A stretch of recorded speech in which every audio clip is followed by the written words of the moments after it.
I'm Dave Cawley, investigative journalist and host of the podcast Cold. Don't miss Cold's new Season 3, where I look into the unsolved disappearance of Cherie Warren, a woman last seen leaving her job at a Salt Lake City office in 1985. Police cast suspicion on Cherie's estranged husband and boyfriend, but never made any arrests or recovered Cherie's remains. Find Cold Season 3, The Search for Cherie, anywhere you get your podcasts.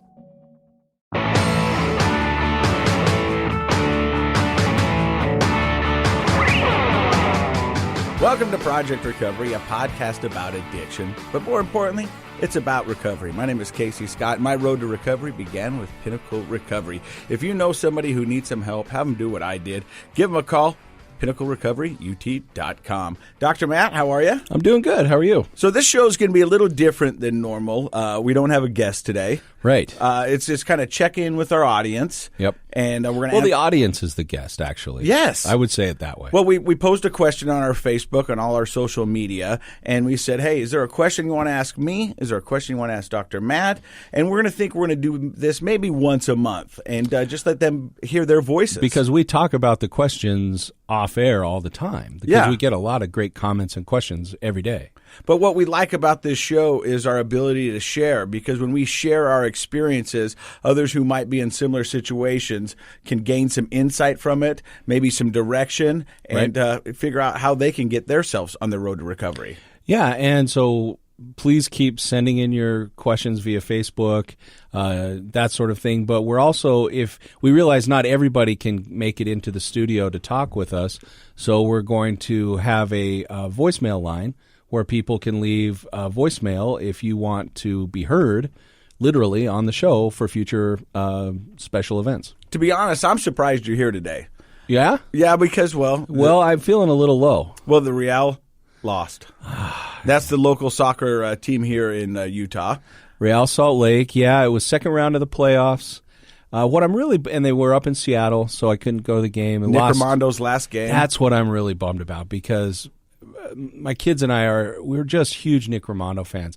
He's a great person. He's the greatest MLS goalkeeper of all time. I don't think that's disputed. He has all the records. And he's just a great dude. And we've been so lucky here in Salt Lake to have him. I would say he's, like the old Jazz players. Karl Malone, John Stockton. Yeah, like we were lucky to have that caliber of a basketball players here in Salt Lake. We were lucky to have that caliber of Nick Armando here in Salt Lake. So that was his last game. He's retired, well-deserved retirement, but we wish him the best, but just kind of disappointed ourselves out of I almost had a mental health day, right? Yeah, should have had one. But that's what I want to talk about, and because you wanted to do a mental health day. And the thing is often you'll find people calling in because they're sick. And nobody feels bad about calling in because they're sick. Right. I've got a flu. I threw my back out. I can't do this. I can't go to work. But you don't see, or I don't know, of a lot of people calling in and going, hey, look, my head's just not right. I need some time to sort out some things. And I think that if people did that more often, then you wouldn't build up this pressure cooker and then all of a sudden explode. Absolutely. And that corporate culture is actually starting to change around the country. I think, unfortunately, some of the big corporations here in Utah are a little slow on that bandwagon. But there are things called mental health days. And so what they found is people were calling in sick, physically sick. I'm ill. And really, they weren't. They were having a hard time mentally, emotionally. I'm going to try to use this word right. Were they manifesting sickness? They were could be they're manifesting a sickness, or they just didn't know what else to say because it's not acceptable to say. Because you can't call in and go, hey, listen, man, my head's just swimming right now. Yeah, your boss will be like, get in here. Yeah, and I'm not going to do the company any good because my head's not going to be in the game. I'm not going to be able to do the job that I'm tasked to do because I'm just being honest with you. Right now, I'm not doing well. And now to combat that, a lot of companies have employee assistance programs, EAPs, and that's a resource where you can go in just drop in and get some opportunity to speak with a counselor that works for a company that's contracted with your company that you work for. And changing it so people feel comfortable saying, I need a mental health day. And so I actually, for the listeners, you should check out what your benefits are at your company. You may already have, in addition to sick days, you may also have some mental health days coming your way. And if you don't, you should talk to your human resource department and see about changing that. To relate it to my story and my experience when I was going through heavy drinking, divorce, loss of job, gain of new job, I never really took time to address that issue because I thought to myself, I need to get back to work. I need to do this because this is the only place I feel normal. But I wasn't doing my job at the level I should and could have been doing. Yeah, you learn to manage stress. We've talked about that like a lot of people in your childhood, adolescence by turning to alcohol. Mm-hmm. And instead of, if you knew that it was okay or acceptable in your company, for example, to say, you know what, I'm just dealing with a lot of stress. I need a mental health day or two. Can I get in, see a EAP counselor, take some time to clear my head? Honestly, go to things like a yoga class, meditation class, do some things to get yourself feeling better. Just like if you were ill, you might go sit in the waiting room at the doctor's office and get some medicine. So it's the same idea. It's just a different kind of medicine. And I think the companies that are at the forefront of doing that, guess what? It pays off. They have healthier, happier employees that miss fewer days of work every year, and that's measurable. And so if there's any corporate people out there thinking, oh, that's going to cost us too much money, guess what? It's the exact opposite, and the numbers prove it.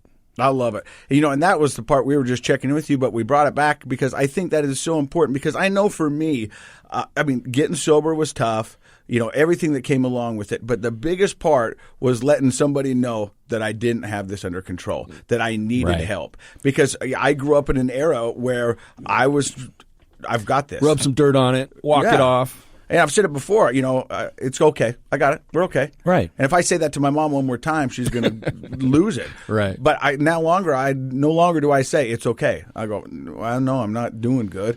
I've been better. I've been worse. Need a little support. Yeah. Right. And asking for help for some people is so hard. Why do you think it's so hard for people to ask for help? It's hard for me to ask for help. I think it comes back to everything you just said about kind of what we're told is the right way to be growing up. But nobody likes to feel vulnerable. Nobody likes to feel inadequate or weak. And that's the association we have. Those are the associations we have with asking for help. When in fact, asking for help in many other contexts is perfectly normal. Oh, you have an infection? Go to the doctor and ask for help. We don't phrase it that way, but that's acceptable. Or you have a legal problem? Go to an attorney and ask for help. Nobody feels ashamed about doing that. I don't try to move a piano by myself. Definitely not.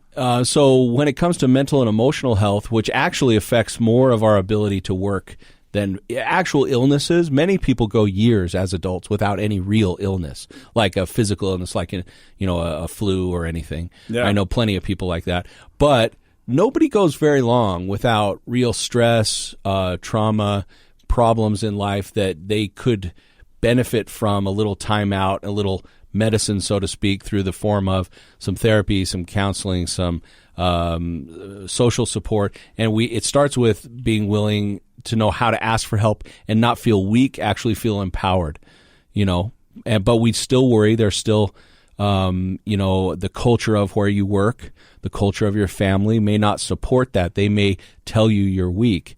And hopefully through things like our podcast and other people's efforts, we're starting to change that stigma around asking for help. And when it comes to having an addiction, whether last week we talked to Jacob, who had a porn addiction, whether it's that or whether it's substance abuse addiction, like people are starting to ask for help a little bit more. But even if you don't have an addiction, you don't have to have an addiction to have some real difficult stress in your life. You and I have both had it. We've both been divorced. Yeah. Right? And that brings months and sometimes years of adjustment and stress financially, emotionally. Relationship with your kids changes. the amount of time you can spend with them and at home. We all need a little support when we go through unintended stressors in our life. You brought up Jacob, and that was last week's episode of his addiction to pornography, and his wife Trishelle came in and were just so open and honest with us. It was very insightful. I think it touched a lot of people, and I'm going to tell you why I think it touched a lot of people, but there's also a problem to this. So here on the podcast, we can tell how many people are downloading each episode. We can tell you which episode's better than the others, not because of the content, just by how many people are downloading it, okay? That's one way to measure it, for sure, yeah. And so when we had Jacob and Trishelle on to talk about the pornography addiction, as of right now, that episode is trending better than some of our other episodes. It's doing very well. There's been a lot of interest. A lot of people listening to one and part 2 of that episode.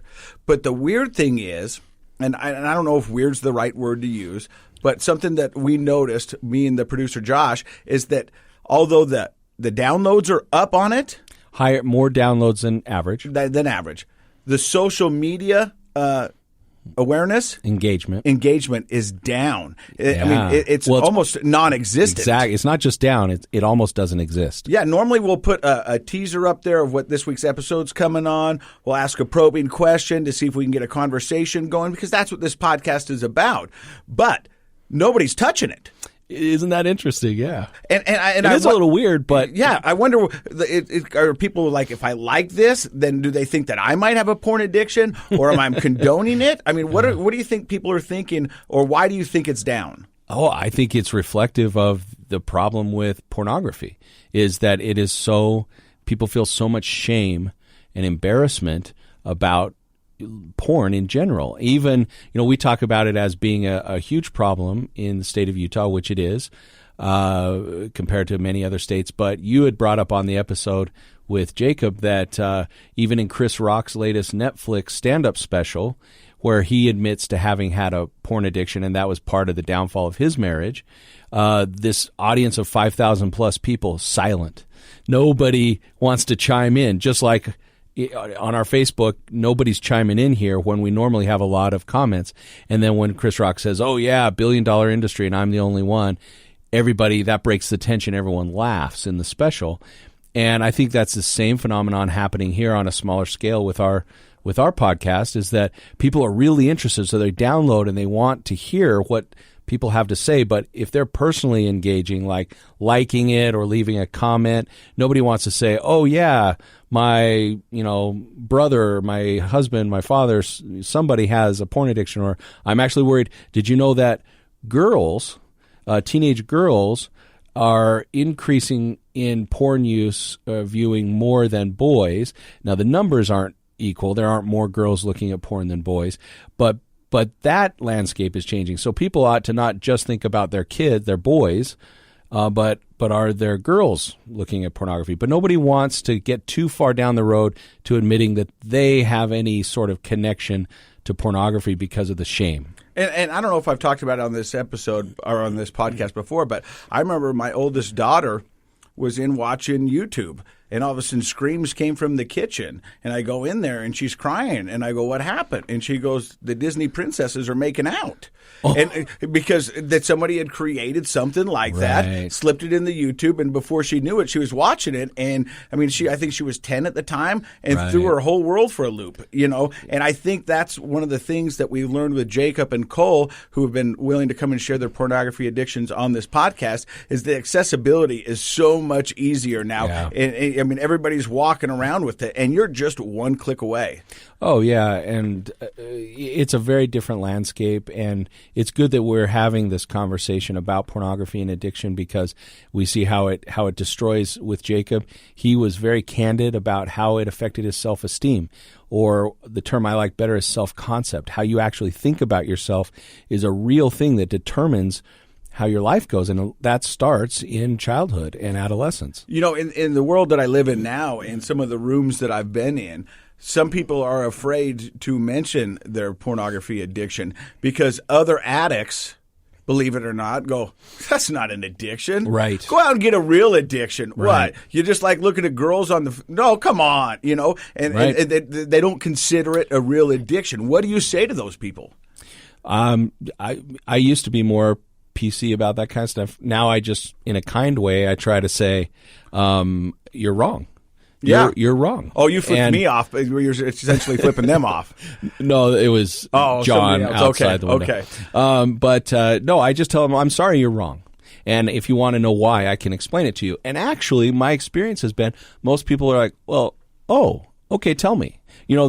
Most people are kind of curious because behavioral things like gambling, like pornography, things that start with a behavior and not a substance that you directly put in your body, people don't see the biological effects that has. But gambling and pornography both engage neuroreceptors that are similar to taking an opiate. And these feel-good receptors in your brain, dopamine, all of these sorts of things start pumping through your body, and you can become addicted to that process just like you would if it started with a pill or something else. When I talk to people and I talk about addiction, and my definition is my own, but it's giving something power over you that you can't stop. And pornography definitely fits in that. So does gambling. Yeah. I mean, not for everybody. I mean, I'm not saying, but well, just like drinking, lots of people can drink socially. They can even get a little wild on the weekends once in a while and not crave it. It doesn't affect their life. They don't build their routines around it. Pornography, gambling, alcohol, all of these things have the potential to hook somebody. And if it's your drug, we've talked about that. Your DOC. If that's your DOC, pornography, if that's what does it for you, then yeah, absolutely. You start having the same thought processes that an alcoholic has, where you start thinking about when can I use it next? And when you build your routines around it. And just like other things, there's a tolerance.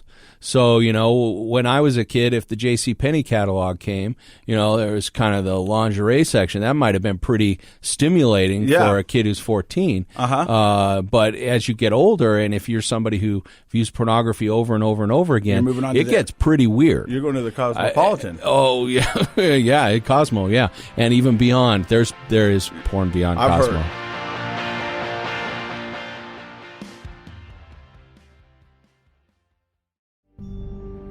A gun in the face. Then all of a sudden they all kind of lined up.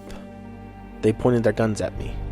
And this is the point where I thought, I'm going to die today. Started 2 years of horror for an American in Venezuela. They said, you need to give us your phone and get ready because you're coming with us. I'm Becky Bruce, and I spent a year researching and piecing together Josh and Tammy Holt's story about their ordeal in a notorious prison. That's when everything started to turn bad. We had another pound on the door. Boom, boom, boom. And there was the police once again. You can binge all of the episodes of Hope in Darkness on kslpodcasts.com or wherever you get your podcasts.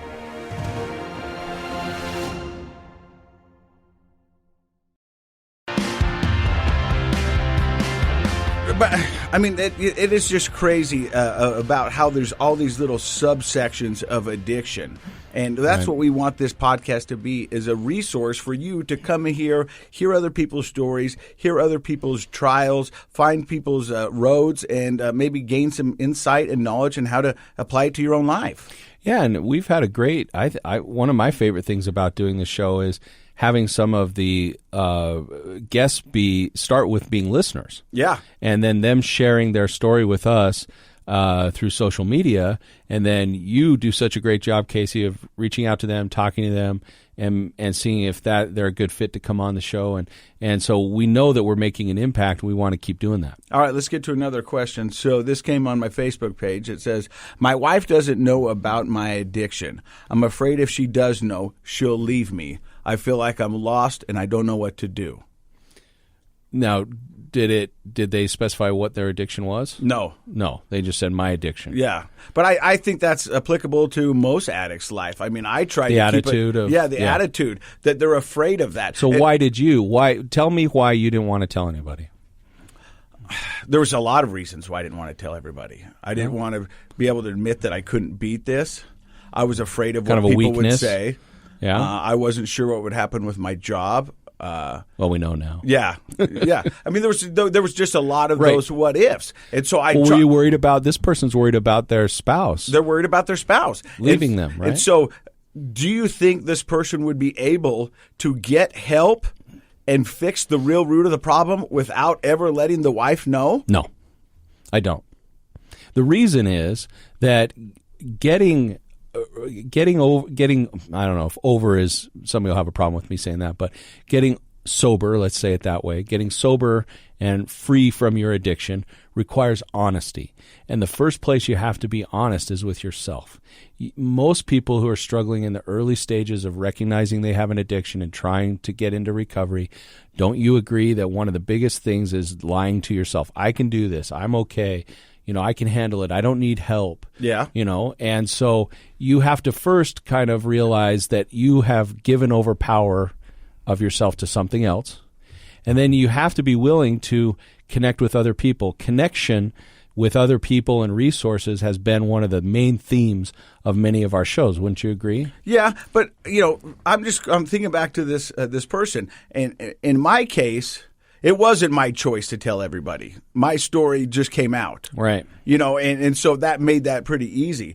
But if somebody's sitting there, and having to weigh the two of the options, either sobriety or my family, and if they think their family's truly at risk, that's a tough decision. That is a tough decision. And I do have empathy for him and his concern about how his wife will be. I will say that, and this may sound a little callous, but I think it's honest, if he truly thinks his wife will leave him over this, then their relationship has problems outside of the addiction. Like if they haven't built a strong enough relationship that he at least has some hope that she would stay with him and work with him through it, if he's genuine and honest and authentic in wanting to get sober, then they probably have a less than optimal relationship right now anyway. And so, yeah, you're taking a risk. You're taking a risk with your employer. You're taking a risk with your family. But you're already taking a risk the other way. It's going to blow up on you eventually. Yeah. I don't know really too many people that can truly say they have an addiction that they hide it successfully for their whole lives. Right? An addiction just gains its power over you over time. And I think that, if he's listening to the show, I guess my advice would be maybe before you talk to your wife, you go meet with a therapist, you meet with a counselor, talk it out in a safe place first. Talk about how can you conceptualize who you are with this addiction so that you know how to talk to your wife about it. But people who allow others to support them, especially their family, they have much better success rates with their sobriety. And that's one of the things that I've been pleasantly surprised about throughout this whole recovery process is how many people I thought I would lose because of this and how many actually gave me a second shot and are championing me and cheering me on. I mean, if I look back, I lost a lot more because of the drinking. Right. Yeah. I think for you, and your story is similar to a lot of people, you assumed people had no idea or not an idea as much as you were drinking. They knew. A lot of people knew. I mean, I get stories now where people are going, I can smell it on your breath. Yeah. And this listener, if his wife's, I doubt she's completely in the dark if he really has an addiction of some sort. That she probably would say, oh, that makes sense. That explains a lot for him coming and explaining it. I would say one person that I didn't think would be supportive, not because of her character, but just because of the relationship. You were already divorced at that time, and so your ex-wife has been pretty helpful and supportive. Amazing. Yeah, isn't that amazing? Yeah. And so that's something I don't think either one of us would have bet on her being supportive. And again, not because of her character, she's a great person, but just because of being an ex-spouse, right? To be honest with you, I thought she would have said, I told you guys. Yeah, kind of a stick it to you. To all my family, my friends, I told you guys. Right. You guys didn't believe me. I told you guys. Yeah, a big told you so. Yeah, but no, she from the get-go, she's been very kind, very warm, and just really loving. Yeah. And so it's been amazing. Yeah. And I think that's a testament to our kids and her as a person. Her commitment to your family, even though you're divorced, the two of you still have a family. Well, my final thought, I guess, just to wrap up for our listener here who had that great question. First of all, lots of love. That's got to be tough. Having an addiction that you're keeping to yourself is a really lonely place to be. I suggest reaching out. Maybe you have an EAP with your work, or you can have a few visits with a counselor, somebody who's not part of your friend group or your family. Get a better understanding of your addiction. Exactly. Talk about it. Get a better understanding for yourself. And then part of that should be, how do I talk to my wife about this? Because I think if you're going to have a great marriage, a wonderful marriage, you have to take some risks and give her a chance to step up and be supportive of you. And my advice would be, don't keep it to yourself any longer. All right, I've got another question. This one's coming from Instagram. I'm not going to say her name. She goes, I married my husband knowing how much he drank daily. We've been married for 14 years. He's successfully very high functioning and is such a great guy, unless he's being a complete... Our relationship is better than it's ever been, but I'm also worried about him more than ever. I have 2 questions that are on my mind constantly. First, how do I love the heck out of him, but make him realize it's the best time to get control and stop putting our family at such a high risk? That was her question? Yeah. She wants to be supportive. She wants to be supportive. She probably feels like her comment, I knew how much he drank when we got married 14 years ago, so she probably feels like, hey, I bought it, I got it, I broke it, I got to take it home, kind of thing. Like, I can't say anything because I knew. Yeah, the writing was on the wall. And she says she really loves him. I guess, unless he's being a complete, but was probably her attempt at humor. Hopefully he's not that way. No, but I mean, there was times that when I was drinking that I was a lovable guy, but if you got too many of me, I could be a complete... Yeah, I think everybody is capable of that, right? But her question is, but obviously something's not right. Yeah. So he's high functioning, but probably in the most basic ways, like getting up, going to work, attending family events, that sort of thing. But she's probably feels like, and this happens a lot in marriages for various reasons, you have a connection, you're in love with each other, you get married, and then developing that relationship gets put on hold as the business of life creeps in, as you have jobs, as you have kids. And an addiction is another barrier to a husband and wife really connecting and deepening the love and relationship that they have over time. And so she's probably referring to the fact that they're doing the business of life. They've got this family, but the intimacy hasn't probably developed in the way that she had hoped.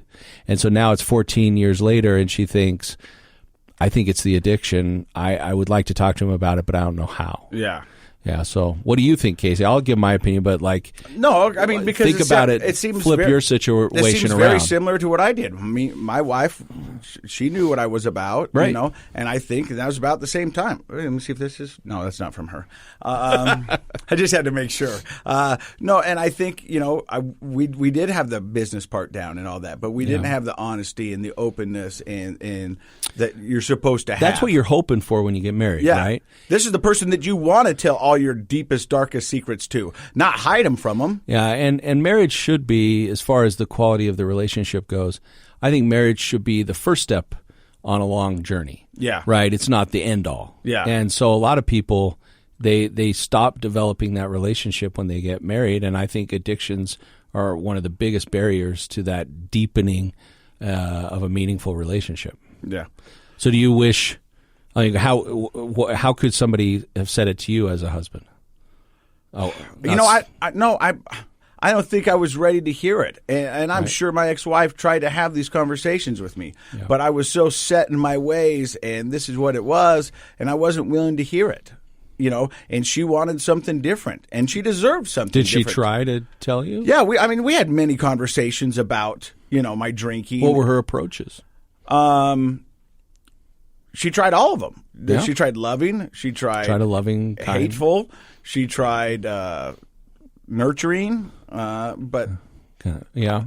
Did she ever do the intervention where you come home and everybody's there? No, but there was times when she would pick her teammate, whether it would be my brother or my mom or her brother. Try to put a little extra pressure on you. Yeah, you know what I mean? And try to come through those ways, Right. And I just my ego was such that I didn't want to hear it. Well, I think that's why her question is a lot more complicated maybe than we would think initially, because she can and I'll give some suggestions in a second, but she can approach it in a variety of different ways.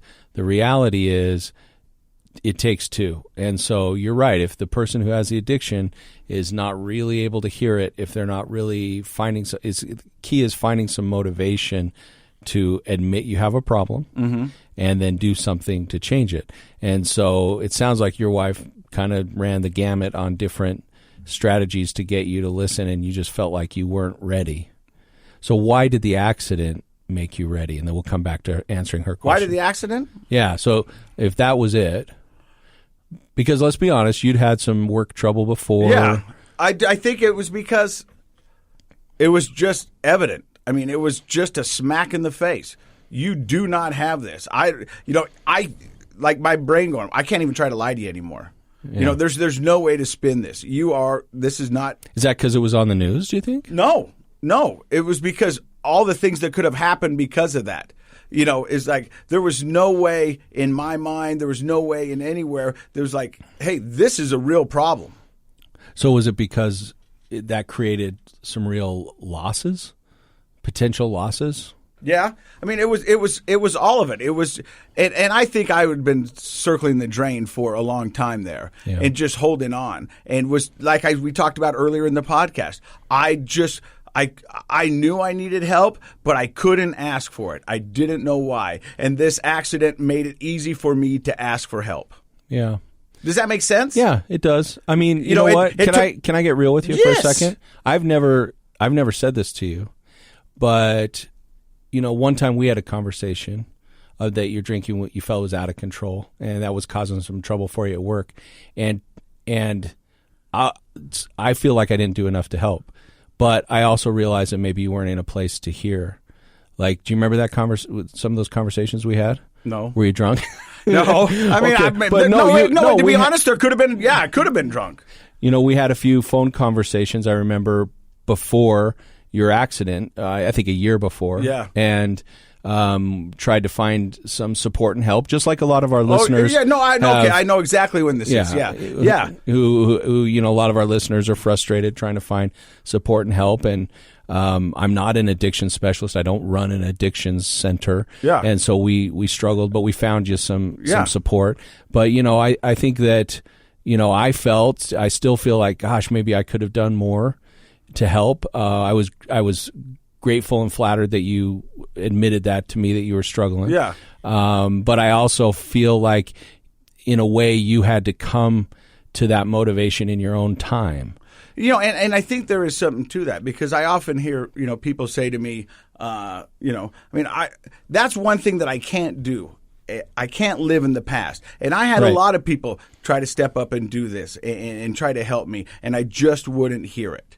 And looking back, I go, yes, I wish I would have stopped then. I wish I would have done that. Yeah. But I can't live back there because I didn't. I'm glad I'm sober now, and my life is so much better. Right. Everything seems, but I don't know. Well, and that as a basic principle of psychology, people who do a lot of woulda, coulda, shoulda, reminiscing or regretting the past, I should say, have much higher rates of depression. So it doesn't serve you anything to sit and think, if I'd have just gotten this under control a year earlier or 2 years earlier, right? That's a slippery slope, and I would definitely encourage people not to do that.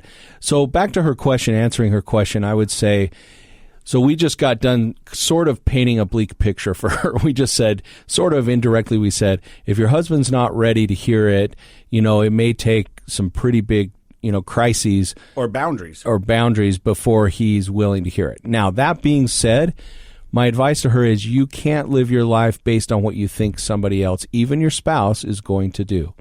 So if it's a big enough deal for her to send us this question, then I would say she's probably at the point where it's a big enough deal for her to talk to him about it. And the way you approach that is saying, this is what you're doing. I know what you're doing, and I knew that this was your thing when we got married, and so I'm not pretending I didn't know, but this is how it's affecting me and the kids now. This is my experience with your with your addiction, and this is our family's experience with your addiction, and here are my boundaries. This is what I need you to consider doing if you want to continue on in the same way we've been going, because the same way we've been going isn't working. If we want to stay, and I'm not saying suggest leaving or threatening, but you come at it with kind of the I statement instead of the you statement. You this, it makes a person defensive. So you come and say, here's my experience as your wife with your addiction, with your drinking or whatever. I guess it was drinking, yeah. And this is how it's affecting our family, in my opinion, and I can't do it anymore. That would give the second part of her question was, what is codependency? Because she feels like she's a codependent. She probably has some codependency traits. That's a term thrown around a lot. I would say let's just start with dependency as a personality trait. A dependent person is reliant on other people's feedback so that they know how to feel about themselves. So I am, if I'm a dependent person, if I have to get good feedback from you, Casey, in order to walk away feeling good about myself. To validate yourself. To validate, yeah. I have a hard time, or maybe an impossible time, validating myself regardless of what you say about me. And so you get a codependent relationship is essentially that, where one person in the relationship becomes really dependent on the other person's feedback, and in all reality, the other person gets dependent on the behaviors that person does. So they're both dependent on each other in order to kind of stabilize their own mood and decide how they feel about themselves. And that becomes very unhealthy, obviously. And so I just sensed from the way she asked the question, I knew 14 years ago what I was getting into. Yeah, that kind of sounds like she's feeling hesitant or embarrassed, or like she doesn't have the right to bring this up to him. But I would say you didn't know what you were getting into, actually. You knew how much he was drinking then, but you weren't married. You didn't have a family with him, and he didn't with you. You guys didn't know what life was going to be like in the future 14 years later, and neither one of you could have known exactly how his drinking would affect your lives. And so the reality is, absolutely, she has every right and responsibility, especially if there are kids involved, to say this is not okay anymore for us. This is how it's affecting us. I love you, but I need you to change. People evolve. And it sounds like she loves the heck out of him. Yeah. So she can probably volunteer all that support. But without boundaries, he'll probably hear that and say, okay, honey, you bet. And if he's really an addict, what do we know?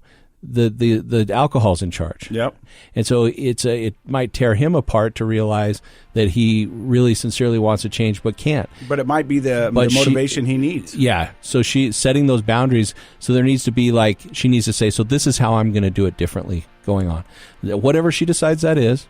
And then I hope that he'd be willing to explore looking at some treatment options.